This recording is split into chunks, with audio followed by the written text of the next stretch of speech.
বিশ্বাস আর বিজ্ঞানে কোনো সংঘাত নেই, কিন্তু এমন অনেক ঘটনা বিভিন্ন সময় ঘটেছে এই পৃথিবীতে যার পূর্ণ বা কিছুটা ব্যাখ্যা দিতেও অপারগ হয়েছে বিজ্ঞান। সেই রকমই একটা ঘটনার কথা বলতে চলুন যাই দ্বাদশ শতাব্দীতে। ইংল্যান্ডের উলপিট এলাকা, সেখানে হঠাৎই একজোড়া ভাই বোন এসে উদয় হলো। অবাক হওয়ার মতো বিষয়, এরা সব দিক থেকেই আলাদা। সাধারণ মানুষের মতো দেখতে ছিল বটে, তবে তাদের গায়ের রং ছিল অস্বাভাবিক সবুজ রঙের। দুই ভাই বোনের কথাও কেউ বুঝতো না, কারণ তারা অজানা এক ভাষায় কথা বলতো। পোশাকও ছিল অদ্ভুত, আর খাবার খেত কেবল কাঁচা শিম। কিছুদিন পরে অবশ্য ভাইটি মারা যায়, বেঁচে থাকে বোন। মেয়েটিকে ধীরে ধীরে ইংরেজি ভাষা শেখানো হয়, খাওয়ানো হয় অন্যান্য খাবার।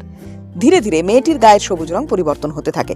বাকিদের সে জানায় দুই ভাই বোন সেন্ট মার্টিনস ল্যান্ড থেকে এসেছে। তার কথায় সেন্ট মার্টিনস হলো মাটির নিচে থাকা এক রাজ্য, যেখানে সবার গায়ের রং সবুজ।